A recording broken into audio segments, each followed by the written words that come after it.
ফের বিজেপিতে বড় সড়ো ভাঙন। এবার আলিপুরদুয়ারে। এবার কালচিনির বিজেপির মন্ডল সভাপতি সন্দীপ এক্কা যোগ দিয়েছেন তৃণমূলে। জানা গিয়েছে এই যোগদানের পেছনে বড় ভূমিকা রয়েছে জেলা তৃণমূল কংগ্রেসের সাধারণ সম্পাদক সঞ্জিত ধরের।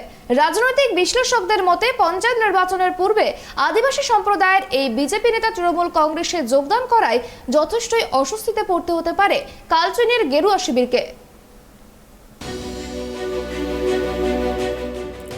পঞ্চায়েত ভোটের পূর্বে ফের আলিপুরদুয়ারে বিজেপিতে বড় সড়ো ভাঙন।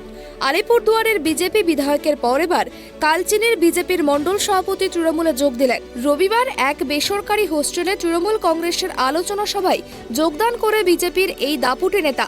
সূত্রের পাওয়া খবর অনুযায়ী কালচিনি ব্লকে আদিবাসী সম্প্রদায়ের খুবই জনপ্রিয় এবং দাপুটে নেতা হিসেবে পরিচিত সন্দীপ এক্কা। বিজেপির মন্ডল সভাপতি সন্দীপ এক্কা গত বিধানসভা ভোটেও বিজেপির হয়ে সাংগঠনিকভাবে দক্ষতার পরিচয় দিয়েছেন।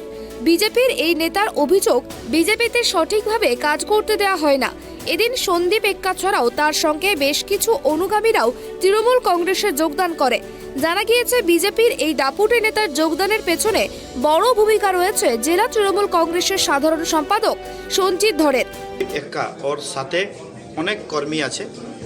কালচিনি বিধানসভা এবং কালচিনি ব্লকে বিজেপি ভারতীয় জনতা পার্টি ছাড়ে তৃণমূল কংগ্রেসে যোগদান দিয়েছেন।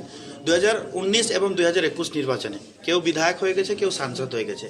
মানুষের জন্য ডেমোক্রেসি পদ্ধতিতে ইলেক্টেড মেম্বারের কাজ মানুষের জন্য কাজ করা, কিন্তু বিধায়ক সাংসদদের কাজ কিন্তু কেউ দেখতে পারে না।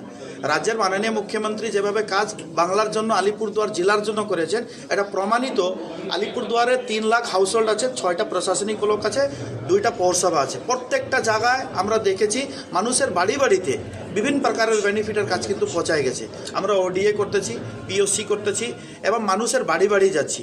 আজকে যেভাবে প্রচার আমরা করেছি এবং প্রচারের দিক দিয়ে যদি দেখি, তাহলে সুন্দর একটা প্রকল্প আমরা পিওসি এবং ওডিএতে পেয়েছি, যেটা বাড়ি বাড়ি থেকে আমরা বেনিফিট পাচ্ছি। ভাই সন্দীপ আগে থেকে যোগাযোগ করেছে, অবভিয়াসলি কিছু দুঃখ ছিল, তার জন্য ও দল ছেড়েছিল, কিন্তু আজকে ভারতীয় জনতা পার্টিতে কিচ্ছু নাই, এটা প্রমাণিত। ওইখানে কোনো লোককে কোনোভাবে সম্মান দেওয়া যায় না। এবং আলিপুরদুয়ার চায় এবং গ্রাম অধিবেশিত জায়গা, সন্দীপ নিজেও কিন্তু চা বাগানেরই একজন ছেলে, যোগদান করেছে এবং ওর সাথে ওর টিম যোগদান করেছে। এই মুহূর্তে দলীয়ভাবে কালচিনি ব্লকের পর্যবেক্ষকের দায়িত্ব সামলাচ্ছেন সঞ্জিত ধর। এদিন জেলা তৃণমূলের সভাপতি প্রকাশ চিক বড়াইক ও জেলা চেয়ারম্যান মৃদুল গোস্বামী এবং জেলা তৃণমূল কংগ্রেসের সাধারণ সম্পাদক সঞ্জিত ধরের উপস্থিতিতে সন্দীপ এক্কা তৃণমূলের দলীয় পতাকা হাতে তুললেন। রাজনৈতিক বিশ্লেষকদের মতে পঞ্চায়েত নির্বাচনের পূর্বে আদিবাসী সম্প্রদায়ের এই বিজেপি নেতা তৃণমূল কংগ্রেসে যোগদান করায় যথেষ্টই অস্বস্তিতে পড়তে হবে কালচিনির গেরুয়া শিবিরকে। আলিপুরদুয়ার থেকে গৌতম পালের রিপোর্ট, ট্রাইব টিভি।